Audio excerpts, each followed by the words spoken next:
Next we are going to see the subtitle Naval Battles and America's Entry into the War. In 1916, a naval battle, that means Battle of Jutland, had taken place in the North Sea. The British won the battle. Germany started their submarine warfare. Submarine அப்படின்னா நீர்மூழ்கி கப்பல் அதனுடைய பிரயோகத்தை அது வந்து பயன்படுத்துச்சு. அதாவது submarine அப்படின்னு நீர்மூழ்கி கப்பலை தன்னுடைய போருக்காக பயன்படுத்துச்சு அந்த மெத்தடை warfare. One of this was the famous Emden. அந்த சப்மரைனுடைய ஒரு ஃபேமஸான சப்மரைன் பேர் என்ன அப்படின்னா எம்டன் அப்படின்ட்டு பேர். Which bombarded Madras.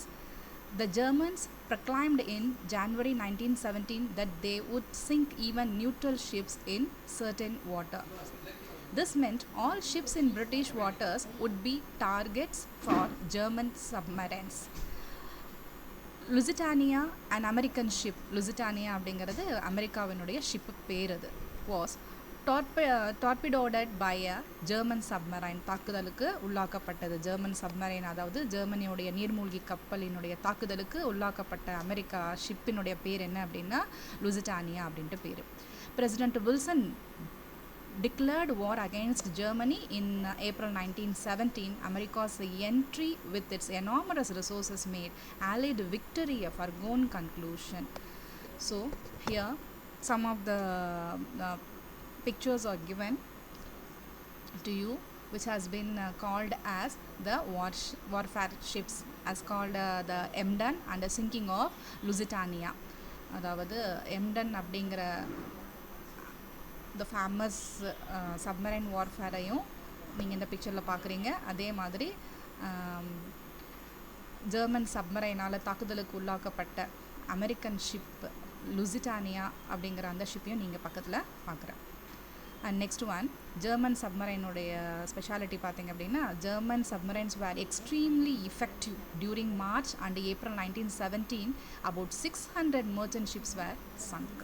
அதாவது இந்த மார்ச் அண்ட் ஏப்ரல் 1917 பார்த்திங்கன்னா 600 கிட்டத்தட்ட 600 மர்ச்சன்ட் ஷிப்ஸ் வந்து என்ன பண்ணால் மூழ்கடிக்கப்பட்டது இந்த ஜெர்மன் சப்மரைனால் அப்படிம்பாங்க. மர்ச்சன்ட் அப்படின்னா இங்கே வியாபாரிகள், சரக்குகளை எடுத்துக்கொண்டு போகக்கூடிய வியாபாரிகளுடைய சரக்கு கப்பல்கள் வந்து German சப்மரைனால் மூழ்கடிக்கப்பட்டது.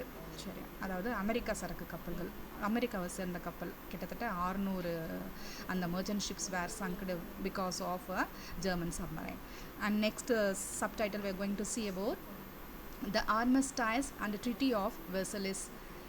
Germany ultimately surrendered in November 1918. Treaty of Versailles அப்படின்னா ஜெர்மனியில் இருக்கக்கூடிய வெர்சலிஸ் அப்படிங்கிற பெயரை ஜெர்மனி தாரவாத்துச்சு அப்படின்னே கூட சொல்லலாம். என்னென்னா ட்ரீட்டியாக ஒப்பந்தமாக எழுதி கொடுத்துச்சு அப்படின்ட்டு அந்த ட்ரீட்டி தான்.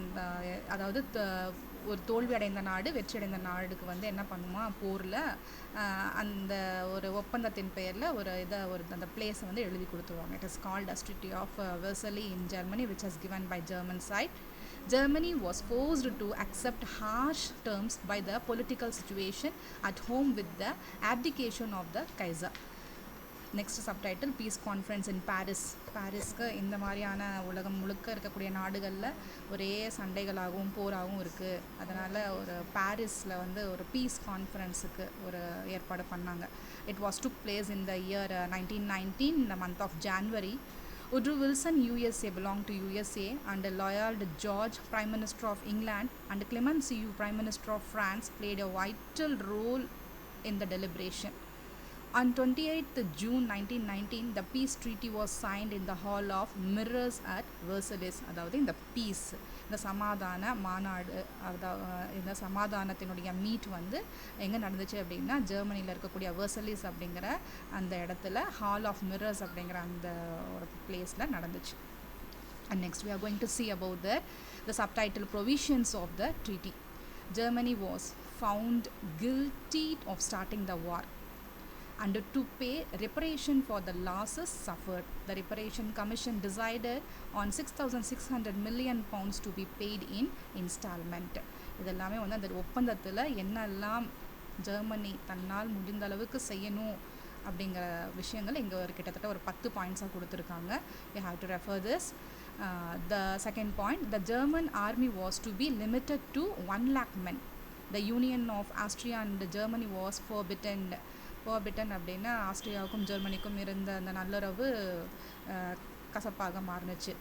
And the Germany was forced to give up all the rights and the titles over her overseas possession to the Allies countries. எதிர் நாடுகளில் எதெல்லாம் ஜெர்மனி தடுத்து நிறுத்தினுச்சோ, அதாவது ஓவர்சீஸ் உலகத்தை சுற்றி இருக்கக்கூடிய கடல் வழி பயணங்களை யூரோப்பியன் கண்ட்ரிஸ் யாரெல்லாம் வரக்கூடாதுன்ட்டு ஜெர்மனி தடை போட்டுச்சோ, அந்த கடல் மார்க்கமான அந்த சில விஷயங்களுக்காக அந்த ரைட்ஸ் வந்து ஜெர்மனி விட்டு கொடுக்கணும் மற்ற நாடுகளுக்கும், அதாவது ஆலிஸ் கண்ட்ரீஸ்க்கு அப்படிங்கிற அந்த ஒப்பந்தத்துலேயும் ஜெர்மனி சைன் பண்ணுச்சு.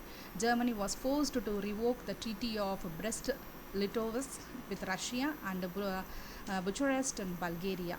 Alaska 61, Alaska and Lorraine was returned to France. And 7th one, the former Russia territories of Finland, Estonia, Latvia and Lithuania were to be independent countries to be announced. 8th one, Northern Schleswig was given to Denmark and some small districts to Belgium. 9th one, Poland was recreated with a corridor to the Baltic containing the German port of Danzig. And last one, the provision of treaty was signed. The Rhineland was to be occupied by the Allies once again. And next we are going to see the subtitle, the criticisms of the peace settlement. அதாவது ஒரு விஷயங்கள் நடந்துச்சுன்னா அதுக்கு கண்டிப்பாக விமர்சனங்கள் இருக்கும் இல்லையா, அதே மாதிரி இந்த பீஸ் செட்டில்மெண்ட்டுக்கு சில விமர்சனங்கள் எழப்பட்டது. அது என்னவா இருக்கும் அப்படின்னு பார்க்கும்போது, த ஃபர்ஸ்ட் ஒன் கிட்டத்தட்ட ஒரு 7 விமர்சனங்களாக அங்கே கொடுத்துருக்காங்க. The first one is the defeated powers were absent from நெகோஷியேஷனாக பேச்சுவார்த்தைகளில் டிஃபேட்டட் பவர்ஸ் ஒருத்தருக்கு ஒருத்தர் இந்த இருக்கக்கூடிய நாடுகளுக்கு இடையே எந்த விதமான பேச்சுவார்த்தை ஒப்பந்தங்களும் சரியாக நடக்கலை அப்படிங்கிற சாட்டிஸ்ஃபைடாக இல்லை அப்படிங்கிற மாதிரி ஒரு ஃபஸ்ட்டு பாயிண்ட். செகண்ட் வந்து self determination was the principle which was one of the 14 points of Woodrow Wilson for restoring peace. அதாவது வுட்ரூ வில்சனுடைய ஒரு 14 முக்கியமான ஒரு கொள்கைகளில் இந்த செகண்ட் பாயிண்ட்டும் அதில் வருதான். செல்ஃப் டிட்டர்மினேஷன், சுயமாக எது இருந்தாலும் சுயசார்புடையதாக இருக்கணும் அப்படிங்கிறது, சுய தீர்மானங்களோடு இருக்கணும் அப்படிங்கிறது தான் அவருடைய முக்கியமான 14 கொள்கைகளில் வுட்ரூ வில்சனுடைய இது செகண்ட் கொள்கையும் அதில் ஒன்று இருக்குது. Third one, the reparation of 6,600 million pounds was beyond Germany's capacity to pay. Fourth one, Germany was weakened politically and economically. Have to be noted. சர்வாதிகாரம் படைத்த நாடாக இருந்தாலும் தான் அப்படிங்கிற தலைகணத்தோடு இருந்த அந்த நாடு என்ன ஆச்சு அப்படின்னா கடைசியில் நலிவடைந்து அரசியல் ரீதியாகவும் பொருளாதார ரீதியாகவும் மிகவும் பின்தங்கிய நிலைக்கு மாறுனுச்சு. So fifth one, Wilson betrayed the Germans and Austrians to whom he had made promises. Sixth one, Italy was much disappointed at the peace settlement. Finally, the settlement created many national minorities within states. And next topic we are going to see about